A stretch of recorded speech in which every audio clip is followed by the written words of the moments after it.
وبعد ضبط المتهم شعبان عبد العزيز طحان أثناء محاولة هروبه على حدود محافظة المنوفية، تم ضبطه وإحضاره إلى مسرح الجريمة لتمثيل الجريمة. اتفضل مثل الجريمة. ان شاء الله تبقى نجم.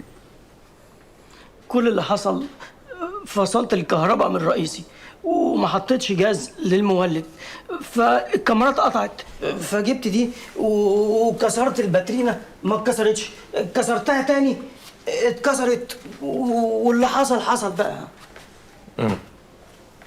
طبعا يا دكتور ده ما كانش شكل الخازوق من الأول. ليه يا كريم بيه؟ ما كانش كده طبعا، والا اللي قاعد عليه كان اخره كدمات. ايه بقى اللي عمل في الخازوق كده؟ انا سرقته، بس اقسم بالله انا سلمته الاساتذه سليم. يعني هما اللي اتلفوه. حلو، اكتب بقى عندك قام الدكتور حمدي. كريم بيه اصبر بس، احنا ليه هنعمل في الخازوق كده؟ احنا بذلنا مجهود رهيب علشان نرجع الخازوق من اللي سرقه. بالظبط. يعني بعدين يا كريم احنا هنصدق حرامي؟ كريم بيه، الاتنين دول بذلوا مجهود غير مسبوق، رفعوا البصمات ورجعوا الخازوق وعرفوا الجاني. ده غير موضوع الموميا. ايوه، ايه اللي حصل في قضيه الموميا؟ انا نفسي اعرف. قعدوا شغالين 3 أيام وقافلين على نفسهم بلا كلل بلا ملل. 3 ايام قافلين على نفسهم، لا حد بيدخل ولا حد بيخرج، بلا كلل ولا ملل. بصراحه انا كليت سنه. نخلص من قضيه الخازوق، وانا شخصيا هفتح تاني قضيه الموميا. حضرتك مصر تشخصن الامور. انا بشخصنها. بعد اذنك يا دكتور، ما تدافعش عنهم وسيبني احقق في الموضوع ده بطريقتي. اتفضل يا فندم. شكرا يا دكتور. شعبان، انا عايزك تركز عشان كلمه واحده منك هتخلص 120 مليون مواطن مصري من الوباء اللي احنا واقفين معاهم دول. مين اللي خد الخازوق؟ هو خلينا نقول ان انا اللي خدت الاثر، لان خدت الخازوق دي هتودينا لمنطقه انا مش عايز اروح لها، بس انا لما خدته كان بالشكل ده. اقسم بالله استلموه سليم. ما تحلفش يا ده، انت حرامي وكذاب معدوم اي حاجه حلوه. طب وانت ليه ما جيت سلمته في النيابه او رحت رجعته تاني المتحف؟ ما هو المتحف بيبقى قافل يوم الجمعه عشان نتاكد ان الخازوق هو الاصلي، فدخلناه الطب الشرعي عندنا بورق وعيناه وعملنا التقرير وسلمناه. احنا لازم نتاكد ان شغلنا دقيق. اقسم بالله بيكذبوا، اللي حصل للخازوق ده بسبب الخناقه اللي اتلطوا فيها. انا مصدقك، اديني بس ما تخليهم، اديني طرف الخيط بس وسيبني انا اللي هكمل. ايه اللي حصل في موضوع الخناقه؟ اللي حصل دخلت علينا عربيه غريبه فيها بلطجيه. كذاب. عربيه غريبه دخلت فيها كذاب. ما تسيبه يكمل يا دكتور، في ايه؟ يا كريم باشا انا حضرتك هتسمع الحرامي؟ كذاب. انا اللي بتكلم يا دكتور حمدي. اللي هيرد عليك بيه كذب يعني. كريم بيه، نعم. تسمح لي ثانيه واحده؟ اتفضل يا دكتور. القضيه دي قضيه دوليه، محتاجين نقفلها في اسرع وقت. الجاني واضح. مفهوم يا دكتور رؤوف، مفهوم، بس القضيه اللي زي دي بيبقى فيها تعقيدات.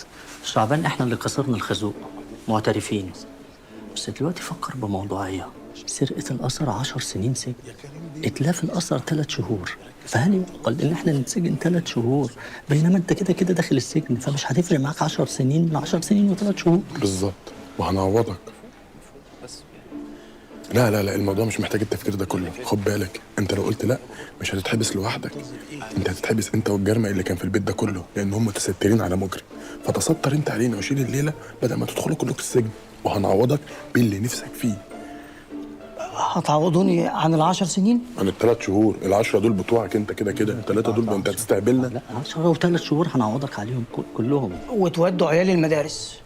كل اللي شفناهم دول لا اتحبس انا ب3 شهور. انا هوديهم بنفسي، اوصلهم كل يوم المدرسه. قصده توصيله. بس كده محتاجين تمنايه يعني كده. انا قصدي مصاريف المدارس. ماشي. ايوه نتحمل. يلا يلا.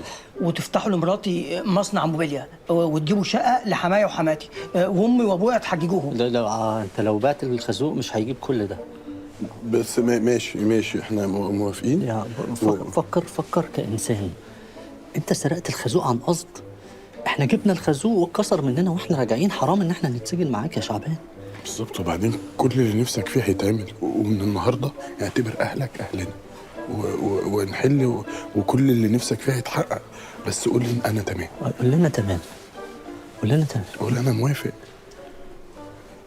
تمام تمام يا شعبان. كريم باشا، نعم. انا عايز اعترف لك ان انا اللي كسرت الخازوق. ضميرك صحي ولوحدك كده يعني؟ كنت هتحبس 2 ابرياء؟ انت قلت هو. هو انا بنعملها يعني، هو انا اللي شربت، هو انا اللي سرقت، هو انا كلمتك. استنى بس. يعني بتحصل.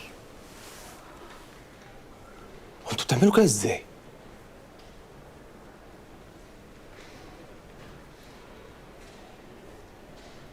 ماشي، اكتب يا ابني. وبعد ان اعترف المتهم بانه هو من سرق واتلف الاثر، بناء عليه يتم حبسه 15 يوما على ذمة التحقيق. طلعوا 15 يوم بس يا عم، يعني نص شهر ان شاء الله وترجع لاهلك بألف سلامة. حافظوا عليه.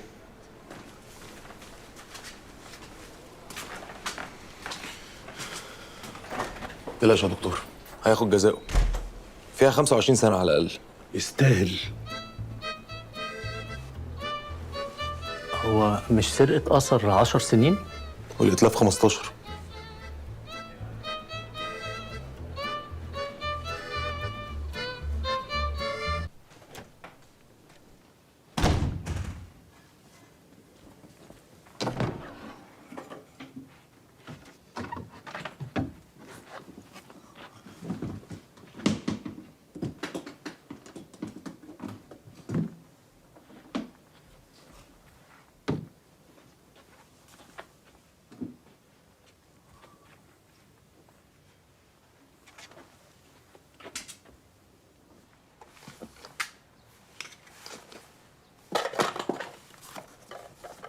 فين؟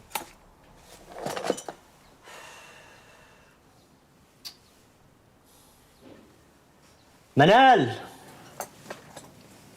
منال! ايوه يا دكتور. شكلك هديتي شوية، فغرغتي كل المشاعر السلبية اللي جواكي، شطبنا دموع، افتكرتي كل الناس اللي في حياتك وعيطتي عليهم. ها؟ جوز خالتك اللي رمى نفسه من الدور العاشر؟ لا، ده شنق نفسه في السجن. اللي شنق؟ امال مين اللي رمى نفسه من الدور العاشر؟ ده ابن عمي. ابن عمك. طيب كويس. دلوقتي انا عايز اقول لك على حاجه، بس مش عايزك تستبقي الاحزان. تأني. انا دلوقتي عندي ملقاط طبي كبير في العده بتاعتي. انا ضيعته، انا اللي ضيعته، يعني انا اللي مسؤول عنه، ما حدش مسؤول تاني خالص. انا مهمل، معلش. انا مهمل يا ستي. انا بقول لك اهو، بقول لك انا اللي ضيعته. انا هروح الشغل دلوقتي. لو لقيتيه، يعني ما تدوريش بنفسك، لو لقيتيه سيبيهولي على المكتب جوه، ولو ما لقيتيهوش فداي انا، لان انا اللي ضيعته. تمام يا منال؟ حاضر. شكرا.